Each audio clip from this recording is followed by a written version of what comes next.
Hola a todas y todos, ¿cómo están? Nuevamente estamos en otro episodio más de nuestras charlas COVID. Ya hemos superado la veintena de entrevistas y la verdad es que ha sido una tremenda oportunidad de aprendizaje que agradecemos a cada uno y a cada una de las personas que han participado. Hoy tenemos otra de estas instancias significativas. Tenemos para dialogar al profesor, sociólogo, catedrático, experto en sociología de la educación, Mariano Fernández Enguita, quien nos va a dar sus apreciaciones sobre todo lo que hemos estado viviendo desde el comienzo del estado de alarma con la consecuente confinamiento ciudadano, cierre de escuelas, pero ya una vez que hemos pasado más de 2 meses en esta fase, casi estamos entrando en el tercer mes ya, ¿no? Nos quedan 10 días, analizar qué desafíos se nos vienen, ¿no?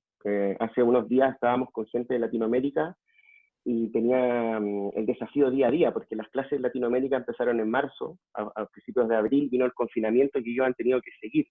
Acá en España estamos en el cierre y bueno, tenemos unos meses para pensar cuál es el mejor camino, cuál es el camino que no hay que tomar, quién sabe, ¿no? Es una instancia única y histórica, así que qué mejor que preguntarle a Mariano a ver cómo yo. Junto a Ezequiel Pacerón, que siempre nos acompaña en esta instancia, te damos la bienvenida, Mariano, ¿cómo estás?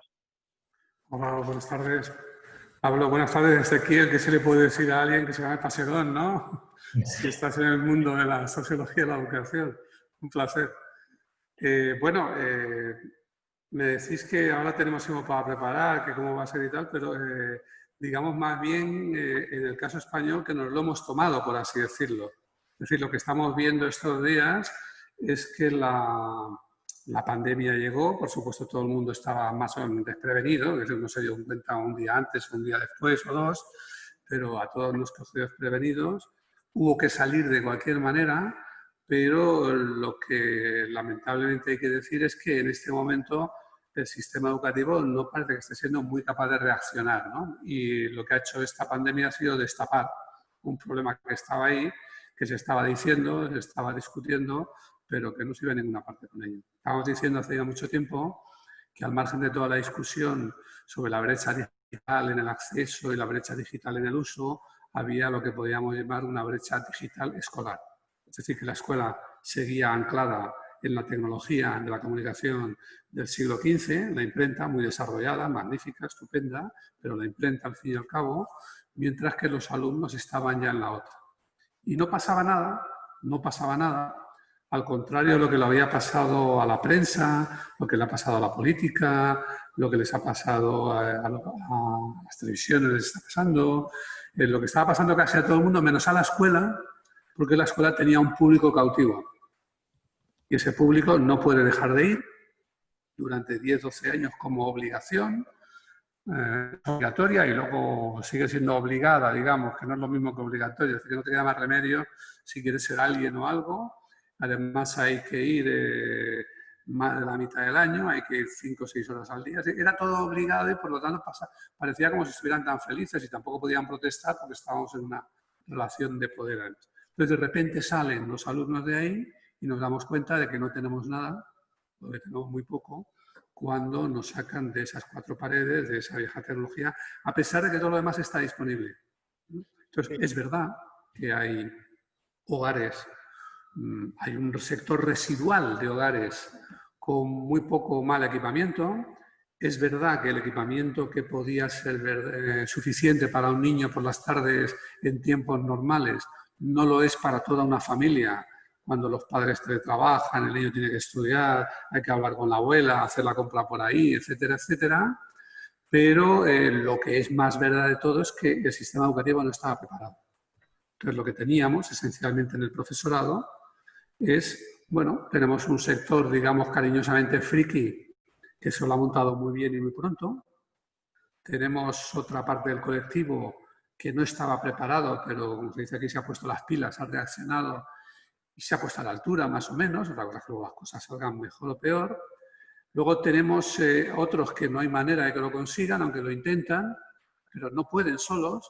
Incluso tenemos los que se han puesto de perfil. Bueno, esto ya pasará, que conmigo no va, ¿no? Claro. Entonces, claro, ahora todo el mundo está hablando de de la enorme desigualdad, de cómo aumenta la desigualdad al no tener la escuela. Bueno, eso es una discusión más larga, ¿no? ¿Quién produce la desigualdad? Si la escuela la corrige o es indiferente o incluso la agrava, es otra discusión, depende, intervienen muchas cosas ahí, pero lo que parece claro es que hemos abandonado a los alumnos, por así decirlo, a las enormes diferencias de, por volver a Passerone y Bourdieu, de capital cultural, capital familiar, capital social, capital lingüístico, capital académico, etc. Si tienes la familia buena, pues genial, porque aguantas estos 2 meses y 20 más. El problema es la socialización, el juego, etc. Pero el problema no es la escuela, propiamente dicho, ¿no? O sea, no es la instrucción o la educación. Ahora bien, si no elegiste bien la familia al nacer, y ese es el caso de la mayoría de la gente, a estos efectos, entonces tienes todos los problemas del mundo porque la escuela no lo resuelve. Entonces ahora estamos viviendo esa insuficiencia, ese manifiesto retraso, e incluso en estos días en España estamos viviendo que las consejerías de educación, o sea, las autoridades educativas, quieren abrir, pero el profesorado se resiste. Dice, no, lo que tenemos que hacer es preparar bien septiembre. Bueno, sí, claro que hay que preparar bien septiembre, pero de aquí a septiembre hay mucho tiempo. Tenemos todo el mes de junio, que es prácticamente lectivo, y es más, podríamos recuperar al final de junio, incluso una parte de julio, para estos alumnos a los que tuvimos que sacar corriendo, ¿no? Sí, ahí, Mariano, me parece súper interesante el diagnóstico que haces en cuanto a que, bueno, no estábamos preparados para esta educación de emergencia que se tuvo que hacer, casi de un momento para el otro. Pero con Pablo en estas charlas venimos conversando hace ya 2 meses con distintas personas de distintos campos que trabajan la temática educativa, y sale mucho la cuestión del sentido de la educación, ¿no? De poder recuperarlo, de poder, en esto que casi todas las voces coinciden, de que se reivindicó el lugar de las escuelas, en plural, ¿no? Para no hablar en singular de la escuela, sino de las escuelas. Pero es como que sentimos que hay como un rebrote, me va a permitir utilizar este término, para traerlo como un rebrote de la discusión de volver a analizar el sentido de la educación en general, que es algo que excede a la pandemia, ¿no? Que venía sucediendo un largo tiempo antes. ¿Qué impresión te genera esto? ¿Te parece un momento como para hacer foco en quizás volver a las bases en cuanto a por qué educamos o por qué o qué cuestiones deberían aprender los jóvenes por todo el sistema educativo? Hombre, la pregunta sería, ¿por qué escolarizamos? Sí, sí, sí. O sea, yo diría, no por qué educamos, sino por qué escolarizamos. Entonces, uno de los motivos de la escolarización es la educación, uno de ellos, pero no es el único. Uno de ellos es la educación, y lo que nos encontramos es que cuando la gente se queda, digamos, con la necesidad de seguir educándose, formándose y sin escuela, unos pueden hacerlo muy bien, solos, sin la escuela. Otros pueden hacerlo muy bien con su escuela, porque su escuela ha sabido equiparse y formarse, y cuando digo escuela me refiero aquí, claro, sobre todo al profesorado. Cuando hablamos de formación es el profesorado. El equipamiento son las máquinas, el edificio, la red y tal, pero la capacidad de utilizarlo es sobre todo del profesorado, ¿no? Y luego otros ni tienen los medios en casa ni los tienen en la escuela. Entonces, si nos preguntamos por qué escolarizamos, la respuesta tiene que tener un segundo componente. Escolarizamos para cuidar a los menores. Cuidar en el sentido más amplio y más profundo, que empieza por estar seguros. Esta pirámide de Maslow que tanto nos gusta, para decir lo superior que es la libertad, la autorrealización, etcétera, etcétera, bueno, pues hay que recordarla por abajo. Lo primero es la seguridad. O sea, lo primero es que todo niño que sale de su casa esté en unas condiciones seguras. Y eso es uno de los aspectos que mantenía la escuela en pie, ¿no? No era su gran capacidad de educar. Su gran capacidad de educar, unos la necesitan y otros no. Para unas cosas las necesitamos y para otras no. En algunos casos nos da lo mejor, nos da lo que no puede darnos nuestra familia, y en otros casos no nos da más o incluso nos da menos, ¿no? Y eso es lo que de repente se ha visto puesto en cuestión. Entonces, ahora, por ejemplo, pues claro, cuando venga la vuelta, que es lo que estamos discutiendo aquí, bueno, la vuelta que ya venía, pero lo mismo va a ocurrir en septiembre. Bueno, las escuelas no están diseñadas para tener a los niños a 2 metros de distancia los unos de los otros, etc. Entonces, probablemente nos vamos a tener que encontrar con la necesidad de dar una respuesta mixta. No mixta, sino muy mixta. Habrá alumnos que pueden perfectamente sobrevivir yendo un poco a la escuela, pero no toda la semana a lo mejor, porque tienen condiciones idóneas en sus casas, en todos los aspectos, ¿no?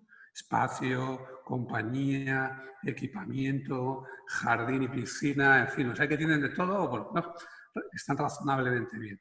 Habrá otros que no solo están en viviendas pequeñas, agobiantes, quizás incluso miserables en algún caso para pasar muchas horas en ellas, al menos, sino que además la calle que les rodea tampoco es fantástica, porque son barrios menos equipados. Estos deberían poder estar todo el tiempo en la escuela, todo.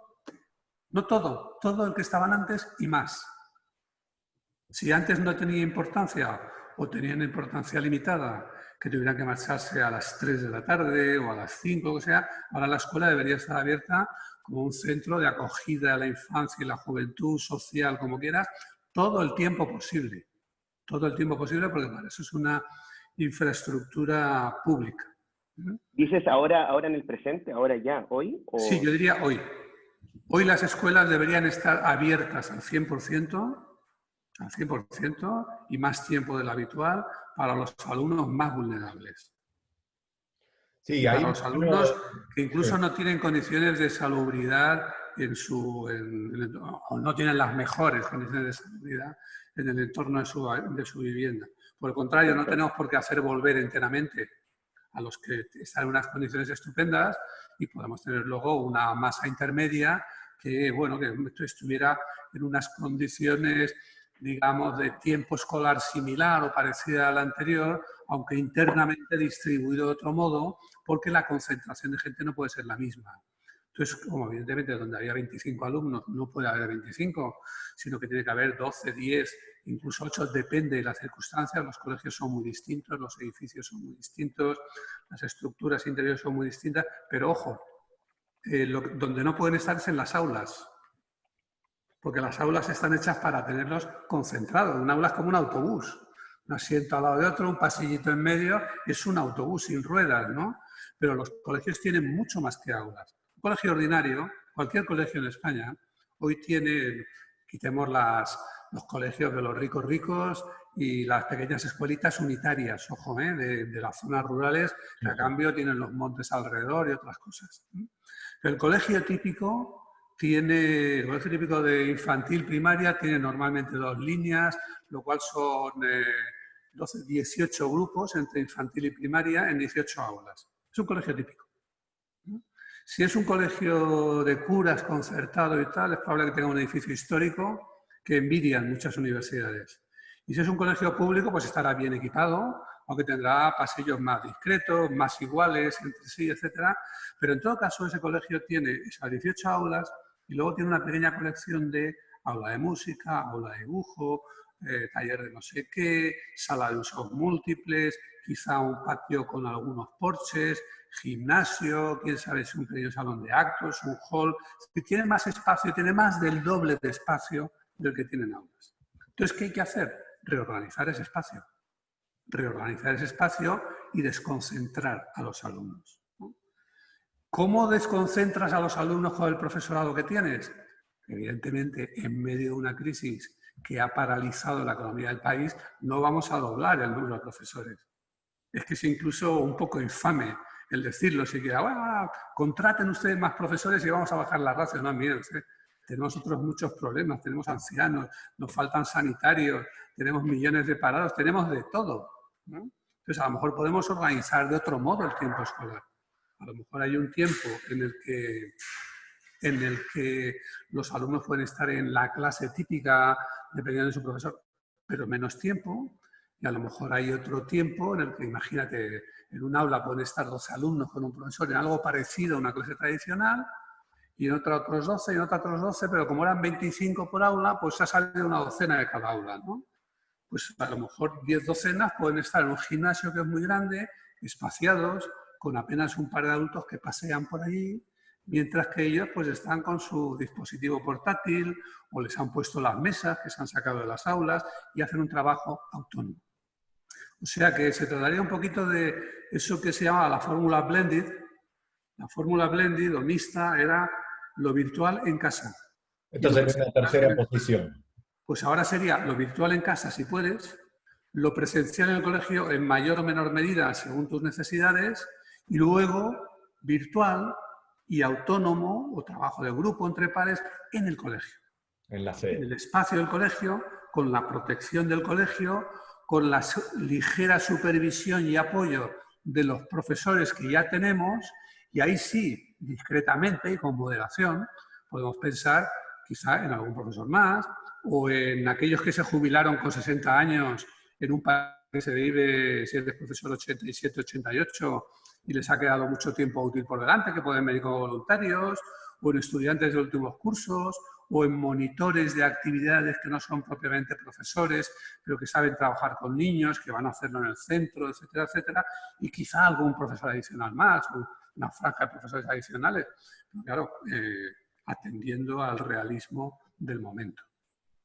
Esto es cambiar mucho, Mariano, ¿no? Esto es un cambio, o sea, suena con mucho sentido, pero tú conoces también la escuela, yo lo conozco ahora más por mis hijos, ¿no? Y esto de desordenar así todo, aquí también es un poco, tiene sus complejidades, ¿no? Por ejemplo, ¿qué haríamos con los profesores mayores de 55 años que están en el grupo riesgo, ¿no? Que ¿A virtual? ¿A virtual? A casa. Un colegio típico tiene 2, 3, 4 líneas. ¿No? Grupos, aquí llamamos grupos, líneas a tener 2 grupos, 3 o 4 de un mismo curso, tanto de todos los cursos. Imagínate, no solo eso, sino que solucionamos 2 problemas a la vez. Porque primero, tenemos profesores que son buenos tecnológicamente y otros que no tienen ni idea, que son analfabetos digitales, ¿no? Que a lo mejor son buenos en otras muchas cosas. Eso no quiere decir que no sepan hacer nada, que no han querido, no han sabido, no han podido, no lo sé, no me importa. En este momento no se trata de distribuir culpas. ¿Sí? ¿Qué medios tenemos? Antes de empezar, mencionabas la hiperaula. Cuando montamos la hiperaula, que es un gran espacio, flexible, con tecnología y tal, y que típicamente requiere reunir espacios de varias aulas, alguna gente preguntaba, ¿y cómo vamos a hacer eso? ¿El dinero que cuesta? ¿Y cómo voy a tirar las paredes? Bueno, la respuesta ahora, si me lo pregunta alguien ahora, la respuesta sería, ya tienes hiperaula. Ya te han tirado las paredes.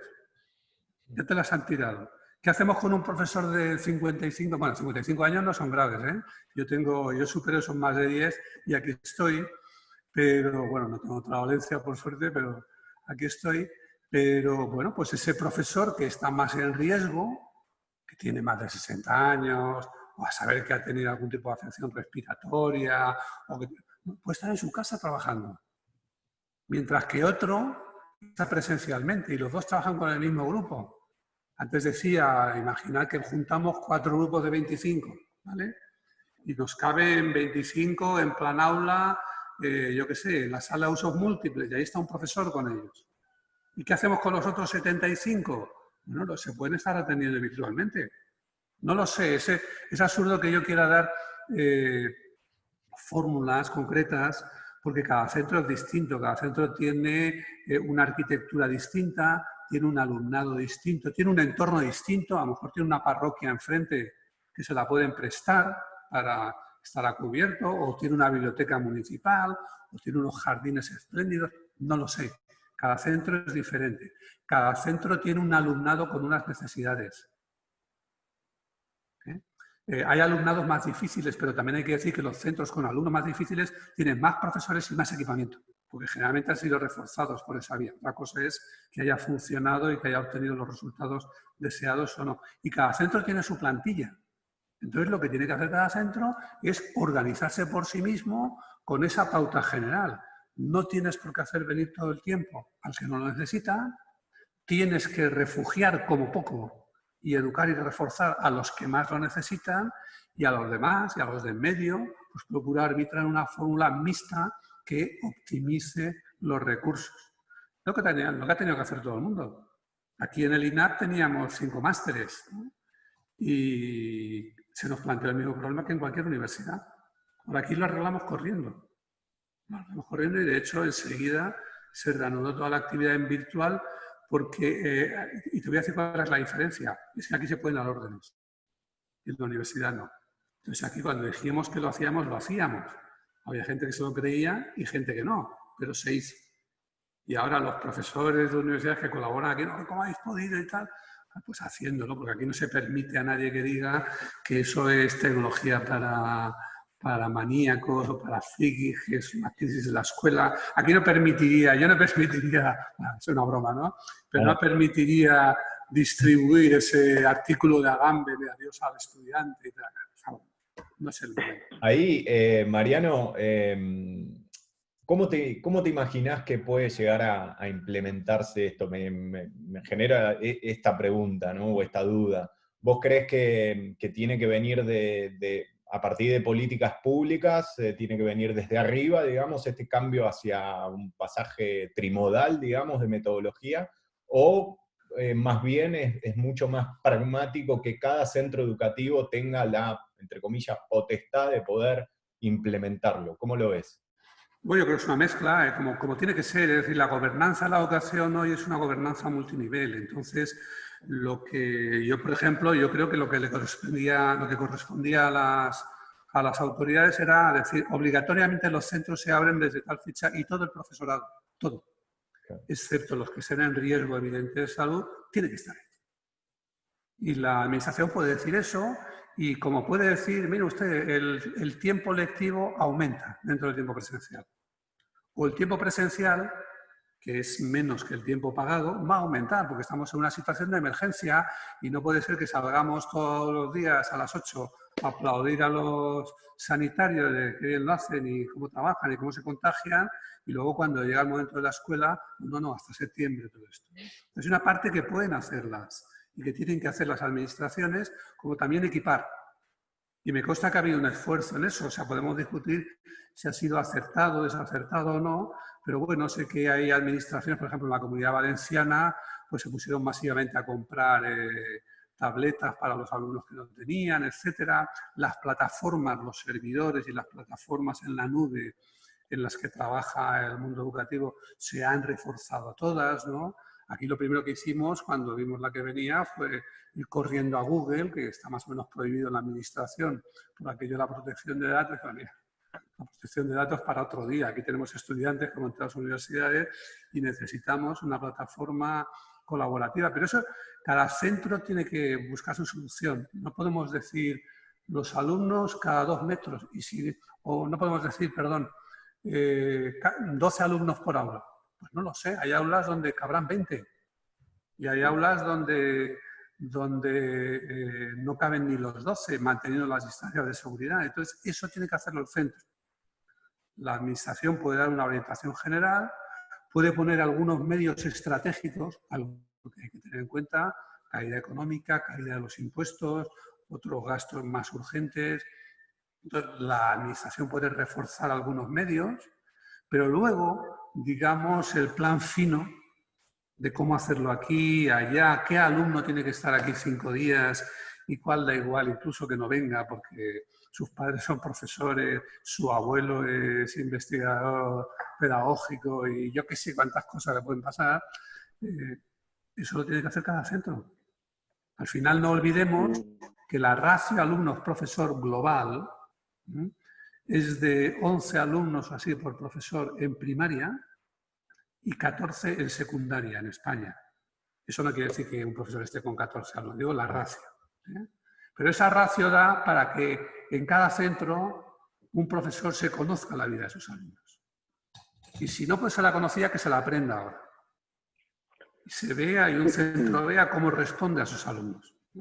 Que en unos sitios será más fácil, en otros más difícil, ya lo sabemos, pero tiene que hacerlo el centro. Lo que no puede ser es que... yo me acuerdo que a mí en economía me decían, mira, el problema del plan soviético es que Si dices que hay que producir no sé cuántas toneladas de clavos, entonces las fábricas harán unos clavos así, de grandes. Si dices que hay que producir no sé cuántos millones de clavos, los harán así. Pues esto es lo mismo. No puede suceder ahora que la administración diga, pues hay que tener los niños a 2 metros. Es que en mi clase no es posible tenerlos a 2 metros. O hay que hacer blending. Es que nosotros no tenemos. Pues ya está. Lo que hacemos es no decírtelo. Tú búscate la vida y apáñatelas para organizar lo mejor posible con los medios que tienes, la acogida, el cuidado y hasta donde sea posible la educación de sus alumnos. Que desde luego es una circunstancia de disrupción de los planes pedagógicos habituales. Ahora bien, yo creo que ya querría cualquier profesor anterior o posterior a esta situación tener los elementos de posible motivación para el aprendizaje que da algo como la pandemia. ¿Por qué no podemos estar cerca? ¿Por qué crece de esta manera y no de otra? ¿Por qué decimos que un contagio de 1 a 1 no es peligroso, mientras que en cuanto sube de 1 ya es una situación de alarma? Es que prácticamente se puede conectar de todo siempre y cuando el profesor sepa y quiera, ¿no? Pero bueno, eso ya, digamos que sería hasta una filigrana, ¿no? Pero si no somos capaces de llegar a la filigrana y de decirle al alumno, fíjate estas cosas que tanto te interesan, que tanto te preocupan, como por qué no puedes ir a ver a la abuela, o por qué no puedes reunirte con los amigos, o por qué funciona esta videoconferencia, o por qué estamos a 3 metros y vamos a aprender sobre ello. Si no puedes hacer eso, si no puedes llegar a lo alto de la pirámide de Maslow, entonces por lo menos asegura lo bajo. Asegura la seguridad, digamos, y las condiciones materiales de esos niños. Los colegios tienen, por ejemplo, que estar abiertos porque hay un porcentaje pequeño, pero en números absolutos importante, de niños que dependen del comedor escolar. Y ahora más, porque suelen ser los de familias que más fácilmente pierden el empleo, los ingresos, etc. Entonces no hay excusa para la escuela. No hay excusa. Hay que responder a esto con todos los medios y, bueno, cada colegio, cada instituto, cada escuela concrete qué es lo que puede hacer en sus circunstancias y cómo hacerlo. Pero nunca no puedo hacerlo. Sí, yo voy a plantearte una pregunta bastante sistémica, ¿no? Relacionando cosas y también acudiendo al abuelo de Ezequiel, a Pacerón, sobre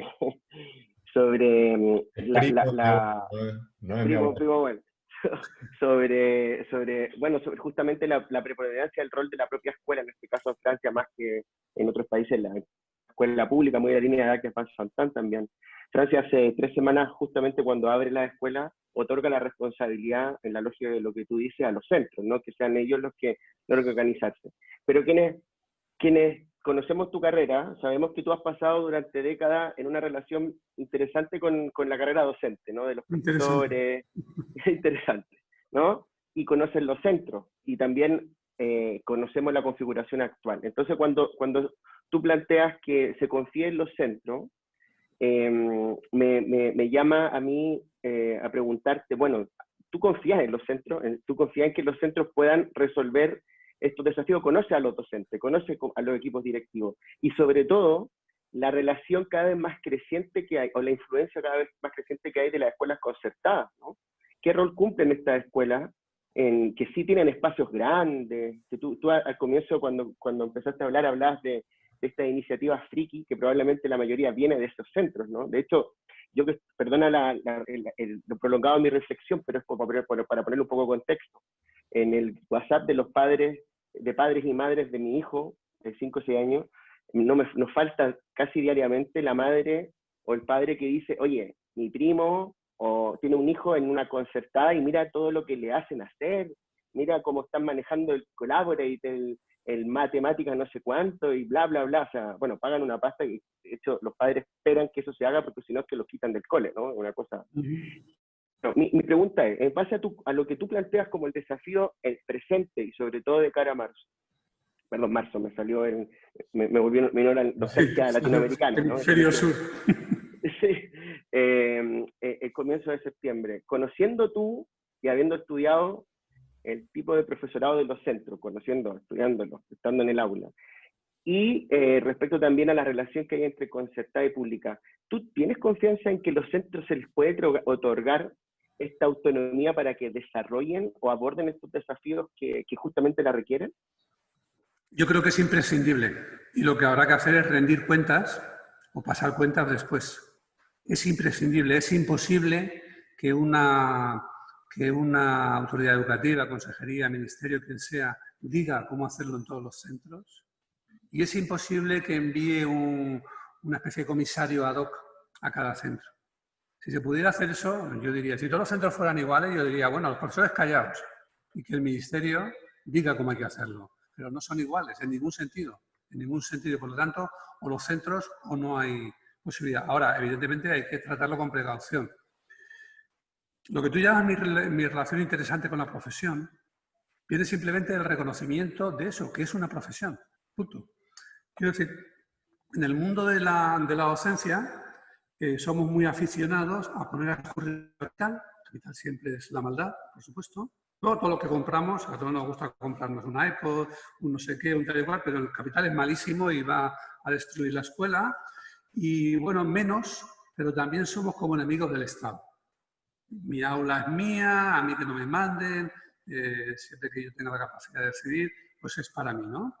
Pero, y yo estoy de acuerdo, el poder político y el poder económico son dos grandes poderes en esta sociedad. Ahora, el poder del conocimiento o del supuesto conocimiento, me da igual, o sea, no hace falta que sea conocimiento científico. Los curas han sido siempre la primera forma de poder del conocimiento desde que eran brujos y chamanes. Y lo siguen siendo hoy. Y no creo que justamente los profesores atribuyan racionalidad a los curas. Pero cuando tú tienes el control de eso y además lo tienes dentro de una institución, así que un profesor no se pone en Hyde Park a predicar y dice, voy a dar una lección y el que le guste que pague.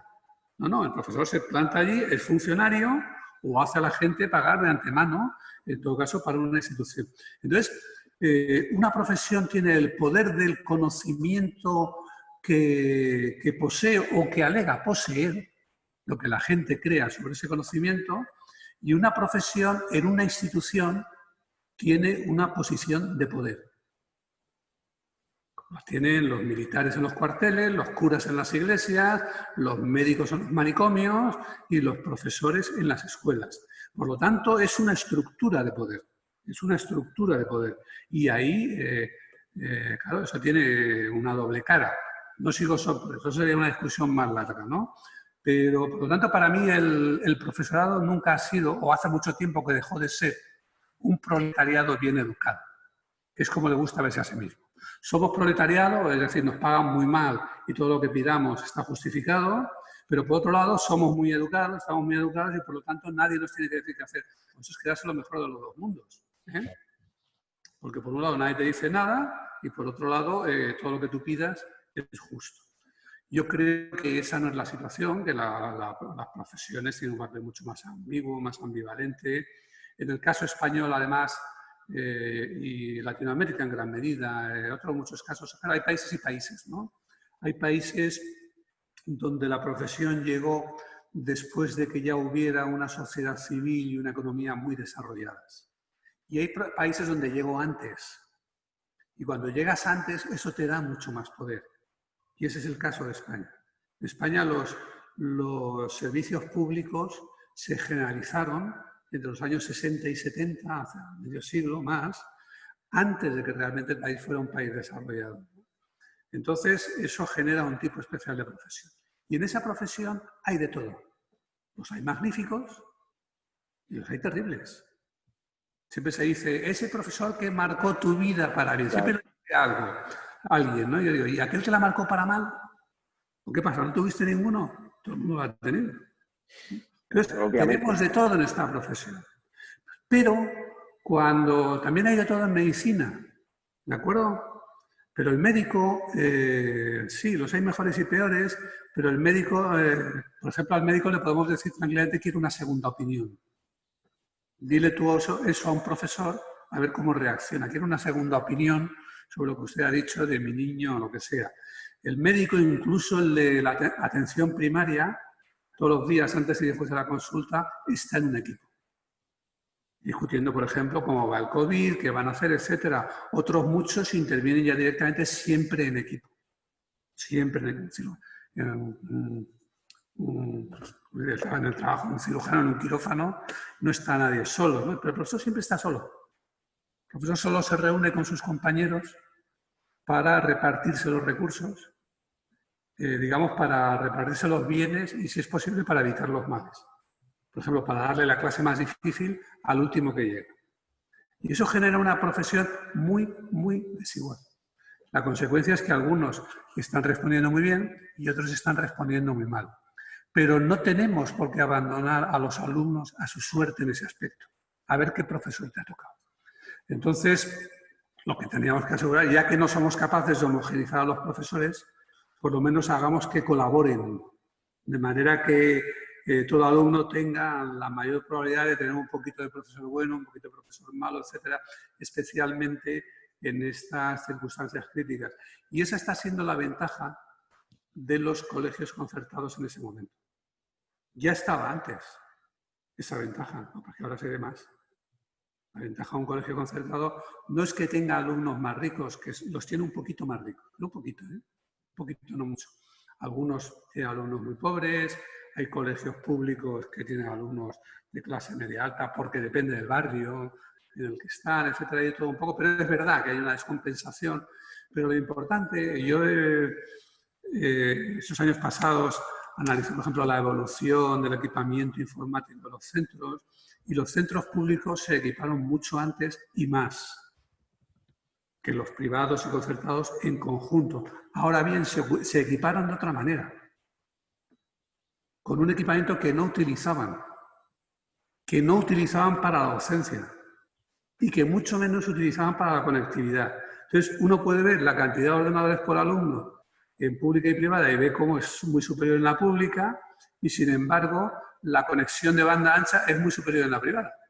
¿Qué quiere decir? Que estaban trabajando ya en eso. Efectivamente, tenían las plataformas, tenían todo. Y además ahora, cuando llega el director y dice hay que hacer esto, pues lo hacen sin discusión. Lo harán de buena gana o de mala, pero en principio lo hacen y funciona más o menos como un equipo. Si encima algunos son curas o monjas o creyentes y le echan una dosis adicional de voluntad, pues mira, mejor que mejor, a mí no me importa por qué. Y eso es lo que está pasando ahora, estamos viendo esa diferencia. Estamos viendo esa diferencia. Y para mí el problema hoy es que la institución y la profesión estén a la altura. No vamos a recordar a los profesores de esta crisis como a los sanitarios. No ha sido la misma reacción. Fíjate, en cambio en otros ámbitos, por ejemplo, las empresas, las denostadas empresas del mundo de la educación, bueno, seguirán siendo empresas y queriendo ganar dinero, pero todas han, por así decirlo, hecho una oferta gratuita, han bajado los precios, han ampliado las funciones en informática, plataformas, algo han hecho, ¿no? Bueno, la situación era la panacea, ¿no? La situación un poco le ameritaba, era como la panacea para... Bueno, pero la gente la quiere, la gente la quiere. Sí, Pues sí. decir, bueno, es que a la larga te beneficia, pues sí, ¿no? Como si la sanidad repartiese hoy fármacos, pero la sanidad no lo ha hecho. Las empresas farmacéuticas o relacionadas con la sanidad han hecho justo lo contrario. Lo que hemos visto ha sido casos de especulación, por ejemplo, de material de protección. Y estamos temerosos de qué podría pasar mañana con un antídoto o una vacuna. Porque creo que estamos ya un poquito advertidos y no se dejará que campen a su antojo las farmacéuticas, pero si fuera por ellas. Te quiero decir que así como las farmacéuticas saldrán mal y los sanitarios saldrán bien, y yo creo que la gente gritará que hay que dar más dinero a sanidad, etcétera, y vería muy bien que se les diera una paga extra o lo que fuera, no va a pasar lo mismo con los profesores, porque la respuesta no ha sido la misma. Claro.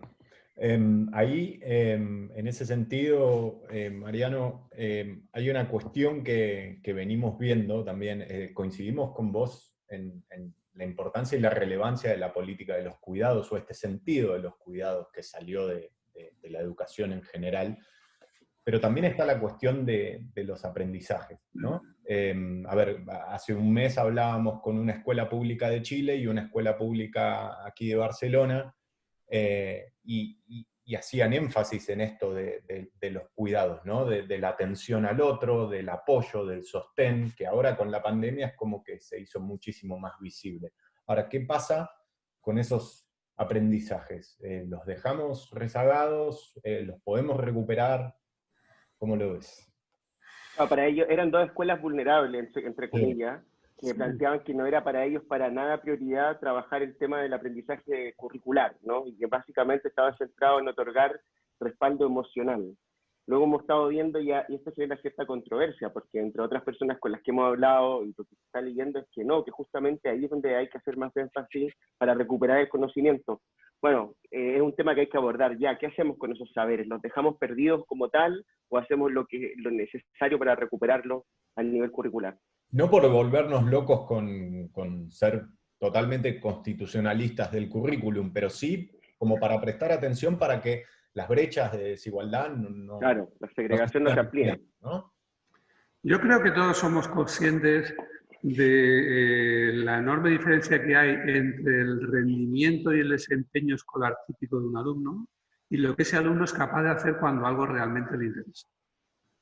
Sin duda. Entonces, a mí me parece que esta pandemia, en ese sentido, claro, si uno piensa que la única forma en que le llega al alumno el conocimiento es a través de la lección del profesor y la ha perdido, y además no se va a recuperar de inmediato porque no vamos a ponerlos de 25 en 25, sino de 12 en 12 y no tenemos doble de profesores y no van a aumentar las horas profesor y por lo tanto ya se han perdido 3 meses y se van a perder no sé cuántos al año que viene, pues estamos perdidos. Claro, entonces yo entiendo, ahí surge enseguida la demanda, está apareciendo más desigualdad, hay que corregir esta desigualdad. Y la respuesta, ¿cómo la corregimos? Pues doble de profesores. Oiga, pero me está usted diciendo lo de siempre con una excusa nueva. Está usted diciendo lo de siempre. Está usted diciendo que no tiene otra solución que lo mismo y que cuando no se puede mantener en los términos exactos, o sea que si de 10 meses de curso o de 9 se pierden 3, entonces usted necesita un tercio más de profesores. O a lo mejor prefiere que le subamos el sueldo un 40%, entonces da usted las clases. ¿De qué estamos hablando? ¿De qué estamos hablando? Teníamos un modelo que estaba basado en la lección. El profesor da la lección, él la ha sacado del libro, del profesor, que es este que regala la editorial al profesor cuando decide los libros de los alumnos, lo escribía en la pizarra, lo reproducía en el examen y al final era todo lo mismo, la lección. Lo que el profesor transmite al alumno, aunque lo haya diseñado la editorial, el profesor se lo lee al alumno, se lo cuenta por 4 vías distintas y al final el alumno tiene que verterlo en un examen. Veníamos diciendo hace mucho tiempo que tenemos otros recursos. Primero que sabemos, el profesor está muy bien, ¿de acuerdo? El profesor es importante, etcétera, etcétera, ¿no? Y además es el educador y el adulto que está ahí y sabe su materia y todo, eso no se discute. Pero además tenemos, por ejemplo, objetos interactivos. Un libro lo lees y si no lo entiendes como te lo cuenta, lo único que puedes hacer es ir al profesor. Eso ya lo advirtió Sócrates, no le preguntes al libro, que no te va a responder.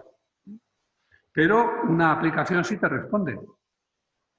Una plataforma en la que estás aprendiendo con otra gente sí que te responde. Tus compañeros, si estás con ellos, trabajando en grupo o incluso en grupo virtual, sí que te responden. Y a menudo te responden mejor que el profesor porque lo ven desde la misma perspectiva que tú. No desde una perspectiva que el profesor ya olvidó hace mucho tiempo y no entiende por qué te atascas ahí. Entonces, lo que tenemos ahora es la oportunidad de una recuperación que debíamos haber hecho antes.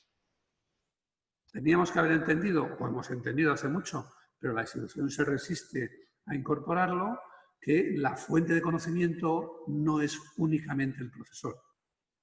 O el libro de texto, me da igual el libro que el profesor, porque si el profesor lee el libro y el libro reproduce al profesor y en el cuaderno se copia lo que dice el libro o lo que ha dicho el profesor y en la pizarra cuenta lo que va a decir a continuación, es que es lo mismo.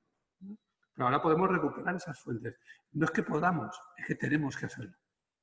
Tenemos que hacerlo justamente porque no tenemos tantos profesores como para hacerlo de 12 en 12 alumnos o cosas por el estilo. Entonces, yo no veo el problema del conocimiento. No veo que porque el alumno haya tenido que irse a casa esté condenado a no hacer nada, excepto los que estén en muy malas condiciones materiales. Y por eso digo que para eso urge que vuelvan ya a la escuela y urge que puedan pasar incluso más tiempo en la escuela.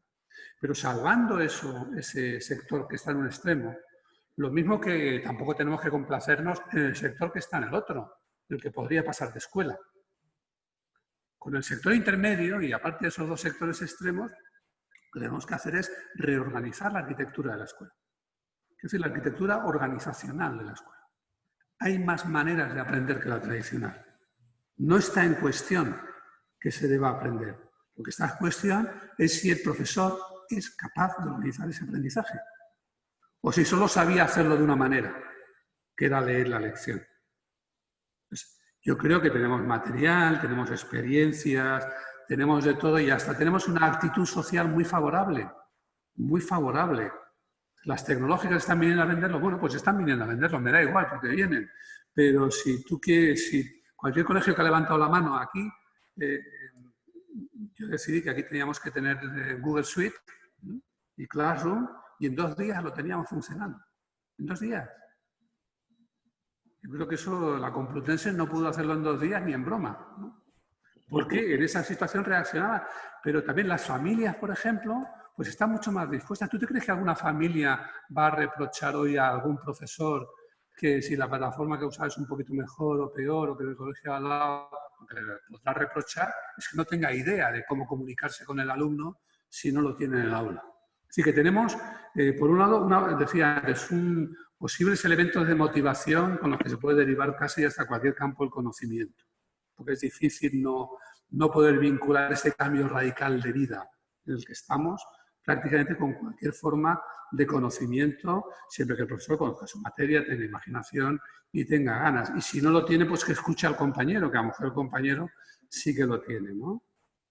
Tenemos una tecnología, bueno, muy importante, porque esa tecnología no solamente permite hacer lo que estamos haciendo, o sea, no permite ver una especie de televisor, sino que permite mucha interacción, mucha colaboración, aunque ya sé que no a todos igual, etcétera, etcétera. Y tenemos una situación en la que, francamente, no es que esté permitido, es que está alentado a experimentar. Y es que la comprensión de las familias va a ser infinita ante lo que se haga. Entonces, lo que tiene que hacer el profesorado, que sigue siendo el centro de la institución, es, bueno, pues ponerse las pilas, pensar lo que hacer, colaborar, hacer un esfuerzo y organizar de otra manera el aprendizaje. Y a lo mejor lo que hemos perdido en lección, que desde luego hemos perdido las lecciones, si teníamos un profesor brillante como estos de las películas, que suelta una lección y emociona a los alumnos, pues va a haber menos tiempo de ese profesor por alumno. Eso seguro. Hay tan poquitos de eso que a quién le importa. Tan poquitos kids, ¿no? ¿Cómo se llama? De tipo el Club de los Poetas Muertos. Es tan raro eso que a quién le importa.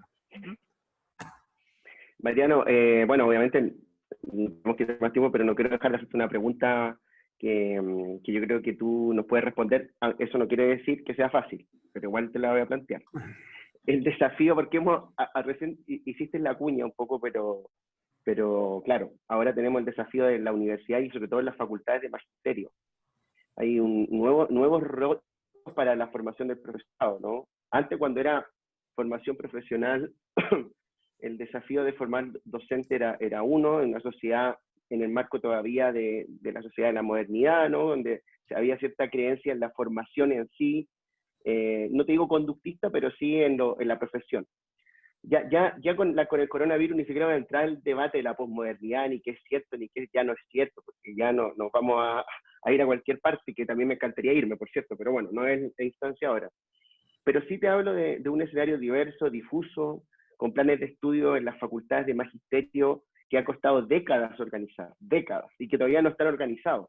El tema de la inserción de las tecnologías a veces ni se aborda, se toma como una especialidad en aquellos docentes, aquellos futuros docentes que quieren tomarla, o tienen quizás alguna facultad, la asignatura, quizás, ni hablar tampoco de algún bagaje sociológico, conceptual que requerirían para interpretar fenómenos como los que están pasando, ¿no?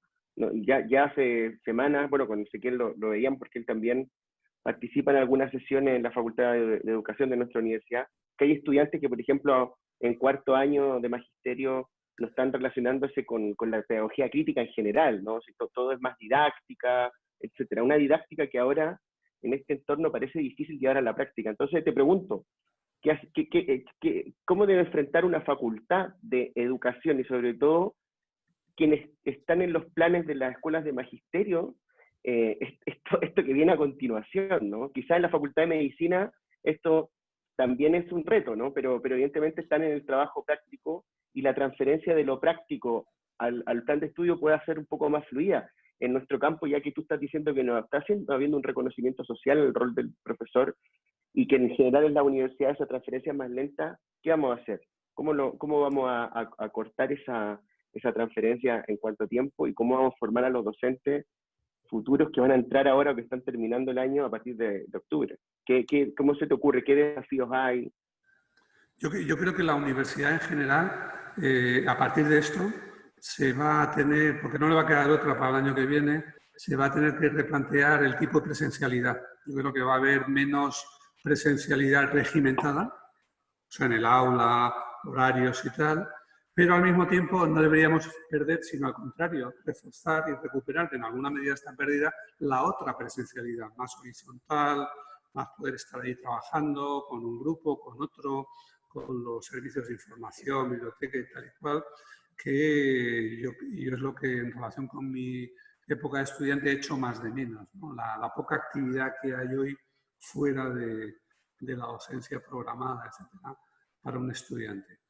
Eso en general. Cuando vamos a magisterio, a ver, yo creo que magisterio hace 100 años en España era una vocación, era casi como dedicarte a Dios, o no sé, era sobre todo gente que en algún punto conectaba con la cultura, tenía una revelación con eso, se daba cuenta de que eso le gustaba, que lo adoraba y que estaba dispuesto a trabajar en eso el resto de sus días. Y digamos que eran unos profesores autosobreseleccionados, ¿no? Muy especiales, de esos que podrían ir a cualquier sitio y le harían bien a algún alumno, ¿no? En cambio, los alumnos pues no estaban todos, solo estaban muy poquito tiempo, la mayoría, algunos incluso nunca, y luego solo unos pocos privilegiados seguían más adelante. Pero eso ha cambiado radicalmente,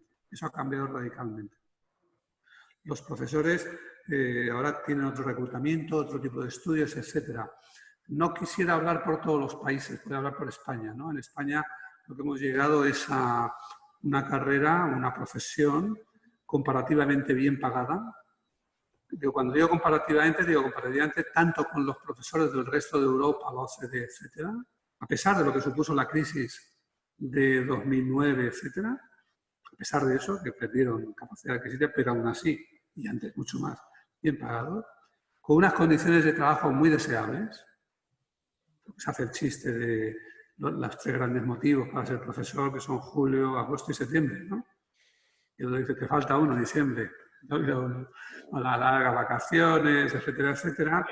Y al final puede que hayamos reunido un paquete de incentivos perverso, ¿no? Que no trae siempre a la gente adecuada al mundo de la enseñanza. Por supuesto, nadie dice vengo por las vacaciones, pero yo sé que he oído mucho decir vengo por la calidad de vida que te da esto, eso suena muy bien, etc.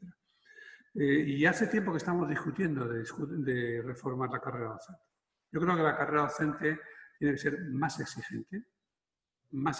Hoy en día es muy facilito hacer... ¿Te parece poco exigente? ¿Eh? ¿Te parece poco exigente? Muy poco exigente. Muy poco exigente. Estoy hablando del tramo académico, la formación inicial. Sí, Predomina claro. un buenismo, donde el alumno que no viene del práctico con una matrícula cree que le han traicionado y te pide que le cambies la nota porque es una enorme injusticia no llevarse una matrícula, ¿no? Entonces creo que tiene que ser más exigente. Creo que tiene que ser más científica. Quiero decir, con una orientación científica. No entro en que tengan que aprender esto u otro, pero a mí me asombra la cantidad de tonterías que puede creer el profesor. Por ejemplo, las discusiones que tenemos sobre la jornada y el tiempo escolares, ahora sobre la igualdad, sobre la desigualdad. La cantidad ahora se llaman fake news, que se tragan los profesores. No hay más que irse a un foro de profesores y decir, pero bueno, ¿pero cómo pueden creer esto? No sé, nunca lo he entendido. A veces he pensado, bueno, quizá por como tienes que responder a todo a los alumnos y hacerlo con pinta de que estás seguro, al final terminas funcionando así, ¿no? No lo entiendo. Falta una formación científica más seria, una formación tecnológica. Siempre decimos tecnología sí o no, pero la cuestión no es esa. La cuestión es que toda la escuela, ahora y siempre, ha descansado sobre una tecnología. Lo digital es un entorno tecnológico. Lo impreso es un entorno tecnológico. El lenguaje es una tecnología. Los animales no la tienen. Y los hombres más primitivos pues tampoco la tenían, ¿no? Todo eso son tecnologías. La cuestión es ¿cuál? ¿La de hoy o la de hace 5 siglos? Aquella en la que viven los alumnos según salen y por la que les llega toda la información buena o mala, o la que solo se maneja en la escuela, ya que sea. Y no estoy diciendo nada contra el libro, yo soy autor de libros y lo que más me gusta es leer un libro, ¿verdad? Yo ya los leo aquí, porque los manejo mucho mejor que en papel. 100 veces voy a tener eso. No hay diferencia, pero el entorno, el soporte es distinto. Y luego no puede ser que una carrera fácil más una oposición libresca que consiste en clavar los codos en tu casa si puedes vivir sin ingresos un tiempo, o sea, si tus padres pueden mantenerte, etcétera, te lleve a ser profesor para toda la vida. Necesitamos un periodo de transición que ha de ser de iniciación, inducción, practicum, como quieras llamarlo, y selección. Es ahí, no en un tribunal de oposiciones donde un profesor puede mostrar, tiene que mostrar que lo es, ¿no? Y luego una carrera, bueno, se puede discutir la carrera. Nuestra carrera, por ejemplo, en España es muy plana, de manera que comparativamente se gana mucho al principio y se mejora poco a lo largo de la carrera. Lo cual quiere decir que es muy atractiva para cualquiera, porque una persona de 20 y algo años piensa en el sueldo de un maestro y dice, wow, ¿cuál de mis compañeros está ganando eso con muchos más estudios? Ninguno o casi ninguno. Pero luego a los 50 o a los 40 o más tarde pues empiezan a casar, estoy ganando lo mismo que toda mi vida. Es que si lo hago bien o lo hago mal no pasa nada, porque me van a seguir pagando lo mismo, etcétera, etcétera. Entonces ahí yo creo que la carrera docente hay que repensarla. Hace tiempo que somos todos conscientes de eso, pero ojo, el colectivo de docentes en España son 700.000 personas. Y además tiene una cosa muy sensible, y es que el día que no van, hay 6 millones de alumnos sin padres, o con padres que se tienen que quedar en casa con ellos.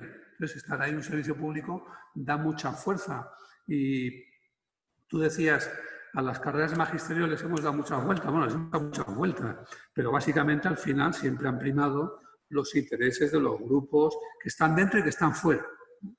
Dentro son los departamentos, que más o menos reflejan un grupo de la profesión, pero los que están fuera también. Los que están fuera lo que quieren es que se mantenga más o menos lo mismo o que suba la cotización de la profesión.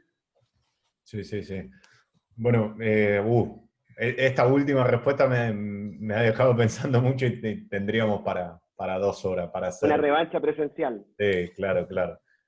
Bueno, Mariano, queríamos agradecerte por tu tiempo, por tus reflexiones. Me quedé pensando. Súper contentos de poder haber conversado contigo, agradecerte y hacerte una última pregunta, que es, ¿te imaginabas que te íbamos a hacer alguna pregunta y no te hicimos y tengas ganas de aportar algo más? No, sois libres de hacer la que queráis o ninguna, como os parezca. Muy bien, muy bien. Bueno, entonces quedamos... Una cosa breve, ¿hay algo de este confinamiento que a ti te ha tocado, por lo que te vemos trabajando, que te gustaría mantener después a nivel personal? ¿Algo que te haya tocado a ti estos días, por ejemplo? ¿A ti te gusta mucho la música? ¿Has podido escuchar más música? No sé, ¿hay algo de la a ver, no, yo lo único que ha sido especial para mí el confinamiento es que en lugar de estar en la universidad, donde además ya había dado todas mis clases y no tendría ni que mover un dedo estatutariamente, pues me pilló aquí con una responsabilidad con 500 alumnos, 150 trabajadores y organizando un zafarrancho de combate. Ahora yo tengo que decir que yo estoy en una situación privilegiada, yo vivo en las afueras de Madrid, puedo bajar al jardín, tengo una ruta de 70 pasos que hago leyendo porque me las sé y no tropiezo, entonces tomo el aire, oigo toda la música que quiero. También la uso para no escuchar a los niños de los vecinos, que como están también confinados, pues están dando gritos y tal. No tengo queja, no puedo quejarme, pero sí creo que les estamos fallando un poco a la gente que más dependía de la escuela. Bien. Bueno, Mariano, con ese titular que es para abrir la segunda parte de la conversación, pero la haremos presencial, te despedimos, te agradecemos mucho y prontamente compartiremos con todos vosotros esta tremenda conversación. Muchas gracias.